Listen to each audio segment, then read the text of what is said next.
அனைவருக்கும் வணக்கம். தானே தலைவன் தனுஷுக்கு பிறந்த நாள் வாழ்த்துக்கள் சொல்லிருவோம். அப்படியே பார்த்தோம்னா, உள்ள வீடியோக்குள்ள பிறந்த நாள் அப்படின்ற வார்த்தையில நம்ம சில விஷயங்கள பேசக்கூடாதுன்னு சொல்லலாம்.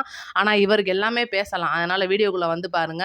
அதுக்கப்புறம் சீமான், இன்னும் பொழக்கிறதுக்கு நெறைய பேர் இருக்காங்க. ஜேம்ஸ் வசந்தன் வந்து நம்மளுடைய முதலமைச்சர் அவர்களை கீழ்த்தரமா ஒரு வார்த்தைய சொல்லி பேசியிருக்காப்ல. "திருந்தவே மாட்டீங்களாடா?" அப்படின்னு எனக்கு கேட்க தோணுது. உங்களுக்கும் அப்படி தோணுச்சுன்னா மறக்காம கமெண்ட்ல சொல்லுங்க. முதல்ல தனுஷோட அரசியல் வருகைய பத்தி மறக்காம உங்களுடைய கருத்த சொல்லி விட்டுருங்க. என்னெல்லாம் வந்து இந்த மாணவர்கள், இளைஞர்கள வச்சு இந்த திமுகவும், பிஜேபியும் எப்படிலாம் நாடகம் ஆடுறாங்க அப்படின்றத நம்ம வீடியோக்குள்ள பார்ப்போம். மறக்காம உங்களுடைய கருத்துக்கள சொல்லிட்டு ஒரு லைக்க பண்ணிருங்க. 4 பேருக்கு வீடியோவ ஷேர் பண்ணி விட்டுருங்க. இப்ப பார்த்தீங்கன்னா, தனுஷ் அவர்களுக்கு 2 தேசிய விருது கிடைச்சிருக்கும். எல்லாருக்குமே தெரியும். கருமம் இந்த படத்துக்கெல்லாமா தேசிய விருதுன்னு சொல்லிட்டு நம்ம ரொம்பவே கலாய்ச்சிருப்போம். ஏன்னா, அந்த மாதிரியான மோசமான படங்கள் இன்னைக்கு இயக்குனர் வெற்றிமாறனா இருக்கட்டும், ரஞ்சிதா இருக்கட்டும், இந்த மாரி இயக்குனர்கள் அந்த உதாரணத்துக்கு பார்த்தீங்கன்னா, ரஞ்சித்த பொறுத்தவரைக்கும் ராஜ்மோகன் அவர்களே தலித் அப்படின்னு சொல்லிட்டு ஒரு வார்த்தைய சொல்லி பேசியிருப்பாரு. தலித் சமூகத்துக்கு இப்ப இருக்கிற அமைச்சர்கள்ல 7 பேர் இருக்காங்க. என்ன செஞ்சாங்க அப்படின்னு சொல்லிட்டு ஒரு கேள்வி. அதுல குறிப்பா ராஜ்மோகன் அவர்களை பேசும்போது, அவர் வந்து அந்த சமூகத்துல வரனால ரொம்ப மோசமான கேள்வியா ரஞ்சித் முன் வச்சாரு. அதே சமூகத்தை சேர்ந்த ரஞ்சித் அப்படி அந்த மக்களுக்கு என்னத்த பண்ணி கிழிச்சிட்டாரு அப்படின்னு நம்மலாம் பேசணும். இதெல்லாம் தாண்டி இன்னைக்கு திரைத்துறையை சார்ந்த சில பேர் வந்து இந்த நீட் போராட்டத்துக்கு எதிரா நான் காக்ரோச்ல இணைந்து போராடுறேன்னு சொல்லி, அதுக்கப்புறம் இதெல்லாம் வந்து டிஎம்கேவோட ஸ்கேம்ன்னு சொல்லிட்டு நம்ம கண்டுபிடிச்சு விஷயத்த எடுத்து போட்டு உடைச்சாச்சு. இப்ப பார்த்தீங்கன்னா, தனுஷ் அப்படின்ற ஒரு புது ப்ராடக்ட்ட இறக்கியிருக்கா, பிஜேபியா, திமுகவான்ற குழப்பத்துல இன்னைக்கு மக்கள் இருக்காங்க. ஆனா இதெல்லாம் ஒரு பக்கம் இருக்கட்டும். எந்த கட்சியோ அது நமக்கு தெரியாது. அத நம்ம தள்ளி வச்சுட்டு, அந்த தனுஷவே நம்ம நேரடியா கேட்போம். "உங்களுக்கெல்லாம் கொஞ்சம் கூட வெட்கமாவே இல்லையா?" அப்படின்னு தான் கேட்கணும். ஏன்னா இன்னைக்கு ஒருத்தரு திரைத்துறையிலிருந்து வந்து, இன்னைக்கு நீங்கலாம் வந்து எந்த மூலையில இருந்தீங்க அப்படின்றதெல்லாம் தெரியாது. உங்க அப்பா திரைத்துறையில இருக்காரு அப்படின்றதுக்காக இன்னைக்கு திரைத்துறையில வந்து சாதிச்சிருக்கீங்க. ஓகே படங்கள்லாம் ஓரளவுக்கு பார்க்கலாம் அப்படின்னு சொல்லலாம் ஒரு காலத்துல. ஆனா, இன்னைக்கு நம்மளுடைய முதல்வர் அவர்கள் இன்னைக்கு மக்களோட மனசுல வென்று எல்லாருமே கேட்டிருக்காங்க. "என்ன நீங்க பண்ணிட்டு அரசியலுக்கு வந்தீங்க?" அப்படின்னு சொல்லிட்டு நம்ம முதல்வர் அவர்களே வசைபாடாத நபர்களே இல்ல. ஆனா, இன்னைக்கு அவங்கலாம் வந்து தொண்டர்களா மாறியிருக்காங்கன்றத தாண்டி, என்னென்ன பிரச்சனைக்கு இன்னைக்கு நம்மளுடைய முதல்வர் அவர்கள் கை குடுத்துருக்காரு அப்படின்னு, இன்னைக்கு Googleல போய் கேட்டீங்கன்னா, அழகா சொல்லும். இந்த தனுஷ் அவர்கள் என்ன செஞ்சிருக்காரு அப்படின்னா, ஒரு ஆணியும் புடுங்குனதே கிடையாது. நேத்து வந்து மேடையில பயங்கரமா கதை சொல்றாப்ல. "எங்க அப்பா எனக்கு பிறந்த நாளுக்கு ட்ரெஸ் எடுத்து தரமாட்டாரு. அதனால தான் நான் அரசியலுக்கு வந்திருக்கேன். நானும் என் பிள்ளைக்கு பிறந்த நாளைக்கு ட்ரெஸ் எடுத்து குடுக்குறதுக்கு அரசியலுக்கு வந்திருக்கேன்னு சொல்லிட்டு, இருக்கிற காமெடிகள் பெரிய பெரிய அம்மாக்கள், வயசானவங்கலாம் வந்து கால்ல விழுகுறாங்க. கொஞ்சம் கூட அதெல்லாம் தடுக்கணும்னு சொல்லி தோணல அப்டின்னா, இதெல்லாம் என்ன தலைவரியா? முதல்ல நடிகரா இருக்கிறதுக்கே லாயக்கு இல்ல. அப்புறம் தலைவரா எங்கிட்டு இருக்கிறது? அப்டின்னு தான் கேட்கணும். இன்னைக்கு ரஜினி அவர்களோட தூண்டுதல் பேர்ல பிஜேபிலேருந்து வந்திருக்காருன்னு சொல்ற கூட்டம் சில பக்கம், திமுக வந்து கைக்குள்ள போடுறதுக்கு இடைத்தேர்தல இறக்கி விட போதுப்பா அப்டின்னு சொல்றது ஒரு பக்கம் இருந்தது. இதெல்லாம் ரைட்டு. இறக்கியிருக்காங்க, வந்துட்டாரு, வந்துட்டாரு. யார் வேணாலும் அரசியலுக்கு வரலாம். அப்டின்ற ஜனநாயக நாடு இதுன்றனால, இப்ப இந்த நீட் போராட்டம்னு ஒண்ணு நடந்துச்சு. உங்களுக்கெல்லாம் தெரியும். மிகப்பெரிய அளவுல வந்து டெல்லியில போராடுனாங்க. தமிழகத்துல பார்த்தீங்கன்னா, திமுக முட்டி மோதுச்சு. எப்படியாவது நம்ம முதல்வர் விஜய் அவர்களுக்கு கொடைச்சல குடுத்துக்கிட்டே இருக்கணும்னு சொல்லி தோணி, அவங்களும் எத்தனையோ கோடிகளை இறக்கி அந்த மாணவர்களுக்கு செலவு பண்ணி, சில கைக்கூலிகள், கொத்தூசெல்லாம் இறக்கி, குண்டர்களையெல்லாம் இறக்கி பார்த்தாங்க. ஒண்ணும் வேலைக்கு ஆவல. அப்படியாப்பட்ட நேரத்துல இந்த தனுஷ் என்ன பண்ணிக்கிட்டு இருந்தாரு? ஓம் படத்துக்கு நடிச்சுக்கிட்டு இருந்தாப்ல. இப்ப பார்த்தீங்கன்னா, பிறந்த நாள் அதுவுமா வந்து ஐசரி கணேஷ் அவர்களுடைய காலேஜ்ல மிகப்பெரிய அளவுல ஒரு செட்டு மாரியா போட்டு, இந்த ஒரு விழாவ வந்து முன்னின்று நடத்துறதே பார்த்தீங்கன்னா, ஐசரி கணேஷ் அவர்கள். ரைட்டா? எல்லாத்துக்கும் செலவு பண்ணி இந்த ப்ராடக்ட்ட இறக்கி விட்டுருக்கிறது யாரு? இப்போதைக்கு திரைத்துறையை சேர்ந்த ஐசரி கணேஷ் பாஜகவுடைய ஆளு. ரைட்டா? இப்ப வரைக்கும் லேசா தான் அரச புரசலா வந்து தெரிய வந்திருக்கு. கடைசியில இந்த விழா முடிய போகும்போது பார்த்தீங்கன்னா, ஓம் நமச்சிவாயான்னு சொல்லியிருப்பாரு. ஓம் நமச்சிவாயா அப்படின்னா, அப்ப அந்த மக்களுடைய ஓட்டுகளை மட்டும் தான் இவர் வாங்க நினைக்கிறாரா? அப்படின்றது கேள்வி. அப்படி பார்க்கும்போதும் நம்ம ரஜினி சாயல் ஏதோ வருதே! ஒருவேளை இப்படி வந்துருவாரோ? அப்படின்னு எல்லாருக்கும் கேட்க தோணும். ரைட்டா? இதுவும் வந்து பாஜகவுடைய வர்றதுக்கு 2 பக்கமான ஒரு விஷயம். அப்புறம் மீண்டும் அதே டெய்லர், அதே வாடகைன்ற மாரி ஒவ்வொரு ஏரியாக்குள்ளேயும் போங்க. ஒவ்வொரு மக்கள் வீட்டுக்கிட்டே இருக்கிறவங்கள்ட்ட உங்களுக்கு என்ன பிரச்சனைன்றத கேளுங்க. நீங்க எல்லாம் ஒன்றிணைஞ்சீங்கன்னா, எல்லாமே மாற்றம் வரும் அப்படின்னு சொல்றாப்ல.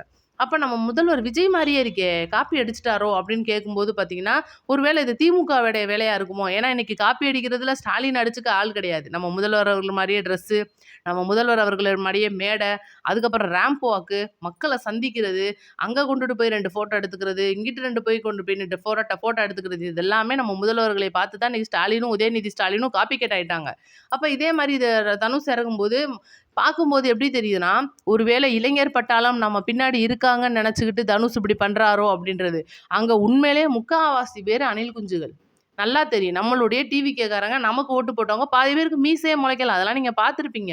இதெல்லாம் தாண்டி இந்த தனுஷ் அவர்கள் வரக்கூடிய இடைத்தேர்தல்லயோ, இல்ல ஒரு வேளை எதுவும் பொது தேர்தல்லயோ நின்னு மூஞ்சில கரிய வாங்கி பூசிட்டு போனா தான் இந்த திரைத்துறை அப்படின்றதுக்கு அப்புறம் இதுக்கு திரைத்துறையிலேருந்து வர்ற யாரையுமே மக்கள் நம்ப மாட்டாங்க அப்படின்றது இன்னைக்கு மக்களுக்கு தெரியும். முதல்வர் விஜய் அவர்களுக்கு இன்னைக்கு ஓட்டு போட்டாரு. எல்லாரும் ஓட்டு போட்டாங்க. மக்கள் வந்து இன்னைக்கு ஓட்டு போட்டு அவர சிஎம் ஆக்கி இவ்ளோ பெரிய இடத்துல உட்கார வச்சிருக்காங்க. நாளைக்கு அவர் நெனச்சாருன்னா பிஎம்மாவே ஆயிருவாரு அப்படின்ற நிலைமைக்கு இன்னைக்கெல்லாம் நம்ம பேசிட்டு இருக்கோம் அப்படின்னா, இத வந்து எல்லாருக்குமே சாதகமா பயன்படுத்திக்கலாம். உதாரணத்துக்கு இன்னைக்கு ரஜினியே நின்னா கூட இடைத்தேர்தல்ல எம்எல்ஏ ஆக முடியுமான்றது கேள்விக்குறி. அப்படி இருக்கும்போது இந்த மாரி ப்ராடக்ட் எல்லாம் இறக்கி பார்க்குற திமுகவா இருக்கட்டும், பிஜேபியா இருக்கட்டும், கண்டிப்பா ரிவீட் அடி வாங்கிட்டு தான் போவாங்க. அப்படின்றது இன்னைக்கு மக்களுக்கு தெரிஞ்சு போச்சு. இவ்வளோ நாளா வந்து தமிழ் தேசியம் பேசிக்கிட்டு சீமான் அவர்கள் நாங்க வந்து தமிழ் தேசியவாதி, திமுகவை எதிர்க்கிறோம், அதிமுகவை எதிர்க்கிறோம், இப்போ வந்திருக்கிற தாவேகாவை எதிர்க்கிறோம், பிஜேபி எதிர்க்கிறோம்னு சொல்லிக்கிட்டு இருந்தவங்க, ஒட்டு மொத்தமா நீங்க யாரு பெட்டி குடுத்தாலும் நாங்க பேசிக்கிருவோம். நீங்க குடுத்தீங்கன்னா அவங்கள பேசுவோம். அவங்க குடுத்தாங்கன்னா உங்கள பேசுவோம்ன்னு சொல்லிட்டு வெட்ட வெளிச்சமா நிரூபிச்சிருக்கிறாப்ல. மாப்பிள்ளை சீமான் அப்படின்னு சொல்லிட்டு அன்போடு அழைக்கப்படுகிறார் எல்லோராரும். சரத்குமார்லாம் பார்த்தீங்கன்னா, அந்த அளவுக்கு சரத்குமார் அவர்களை பேசின இதே வாய் தான் சரத்குமார் பக்கத்துல உட்காந்து சிரிச்சு சிரிச்சு பேசுதுன்னா, இதெல்லாம் என்ன ஜென்மம் அப்படின்னு எனக்கு தெரியல. இத பத்தி உங்களுடைய கருத்துக்கள சொல்லுங்க. அடுத்து இன்னைக்கு தமிழகத்துல மிகப்பெரிய ஒரு பிரச்சனைய நம்ம பேசியே ஆகணும். வேற வழியே இல்ல. என்னன்னா, இன்னைக்கு வந்து ஒரு காலேஜ்ல நெல்லையில இருக்கிற மனோன்மணியம் காலேஜ்ல கிட்டத்தட்ட 6 வருட படிப்பு முடிச்சவங்களுக்கான பட்டமளிப்பு விழா இன்னைக்கு நடந்திருக்கு. இன்னைக்கு நடந்திருக்கும்போது ஆளுநர் அர்லேகர் அவர்கள், இதுக்கு முன்னாடி இருந்த ஆளுநர் ரவி அவர்கள் உண்மையிலே வந்து தமிழ்நாட்டுக்கு நல்லது பண்ணாரா, கெட்டது பண்றாருலாம் தாண்டி, மக்களுக்கு அந்த மாணவர்களுக்கு சரிவர அவருடைய வேலை பணிகளை சரியா செஞ்சுட்டு இருக்காரு. ஆனா இந்த பொறுப்பு ஆளுநரா வந்திருக்கிற ஆளுநர் அர்லேகர் அவர்கள், இன்னைக்கு நம்மளுடைய தமிழக வெற்றி கழக ஆட்சிக்கும் எதிரா நடக்கிறாரு, நம்ம தமிழ்நாட்டுக்கும் எதிரா நடந்துகிட்டு இருக்கிறாப்ல. இத என்னன்னா, இன்னைக்கு மத்திய அரசோட வழிகாட்டுதலின்படி ஒவ்வொரு மாநிலத்திலையும் அந்தந்த மாநில பாடல் முதல்ல வரணும். அதுக்கப்புறம் வந்தே மாதர் பாடல், விழா முடியிற கையோட தேசிய கீதம். இது நம்ம முதல்வர் அவர்களுடைய பட்டமளிப்பு அதாவது அவருடைய அந்த பதவியேற்பு விழாலயே பார்த்தீங்கன்னா, முதல்ல வந்தே மாதரம், தேசிய கீதம், அதுக்கப்புறம் தமிழ் தாய் வாழ்த்து, அதுக்கப்புறம் இன்னொரு இடத்துலயும் அதே மாரி அமைச்சர்களோட பதவியேற்பு விழாலயும் இந்த மாரி பண்ணுனது ஆளுநர் அர்லேகர் அவர்களுக்கு மிகப்பெரிய ஒரு பாடமா தான் அமைஞ்சிருக்கும். நம்ம வந்து பதிலடி சொல்லியிருந்தோம். முதல்வர் அவர்களும் வந்து சட்டசபையிலேயே வந்து மிக முக்கியமான ஒரு தீர்மானம்லாம் நிறைவேற்றி, தமிழ் தாய் வாழ்த்து தான் நாங்க முதல்ல பாடுவோம்னு சொல்லிட்டாரு. ஆனா, அங்க வந்து தமிழக அரசு சம்மந்தப்பட்டவங்களுக்கு வேலை இல்ல. டிஜிபி மகேஸ்வர் அகர்வால் அவர்களுக்கான ஒரு முனைவர் பட்டம் வழங்குறதாவும் இருந்துச்சு அந்த காலேஜ்ல. இதுக்காக பார்த்தீங்கன்னா, காலையிலேயே ஆளுநர் அர்லேகர், அவருடைய முதன்மை செயலாளர்கள், அதாவது மகேஸ்வர் அவர்கள் இவங்க எல்லாருமே சேர்ந்து காலேஜுக்கு போயிருக்காங்க. 871 மாணவர்கள் இருக்கிற அந்த காலேஜ்ல 113 பேருக்கு மட்டுமே ஆளுநர் வழங்குன கையோட கிளம்பியிருக்காரு. என்ன ஏதுன்னு பார்க்கும்போது, இந்த தமிழ் தாய் வாழ்த்த 3வதா பாடி ஆரம்பிச்சிருக்காங்க. முதல்ல வந்தே மாதரம், ஜனகண மனகன, அப்புறம் பார்த்தீங்கன்னா, தமிழ் தாய் வாழ்த்து பாடுனோனே, அங்க இருக்கிறது நம்ம தமிழ் மாணவர்கள் தானே! கொந்தளிப்பு வரத்தானே செய்யும்ன்ற மாரி கொந்தளிச்சிருக்காங்க. உடனே படுக்குன்னு ஆளுநருக்கு கோவம் வந்துருச்சு. கிளம்பிட்டாப்ல. அதுக்கப்புறம் பார்த்தீங்கன்னா, அவர் கிளம்பிட்டாருன்னா நம்ம எப்படி இருக்க முடியும்னு டிஎஸ்பியும் கிளம்பியிருக்கிறாப்ல.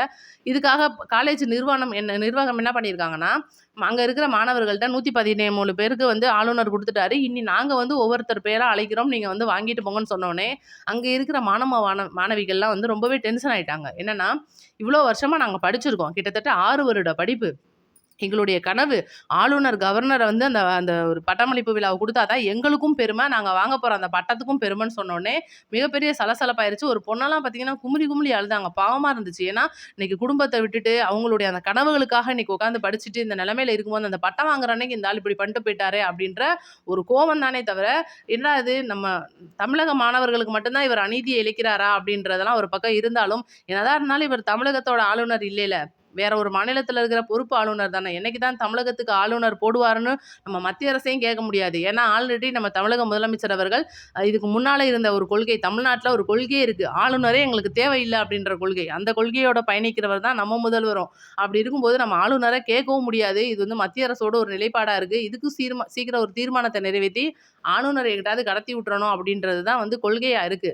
அப்படி இருக்கும்போது, அதுக்கப்புறம் திரும்ப காலேஜ் நிர்வாகம் சார்புல பேசி, ஒரு வழியா மாணவர்களுக்கு எப்படியாவது பட்டத்த வழங்குங்கன்னு சொன்னதுக்கப்புறமா, திரும்ப ஆளுநர் அவர்கள் வந்து ஒவ்வொரு பேரையின் அடிப்படையில மாணவர்களுக்கு வழங்கியிருக்காரு. உண்மையிலே இது வந்து ரொம்பவே சங்கடமான விஷயமா அமைஞ்சிருக்கு.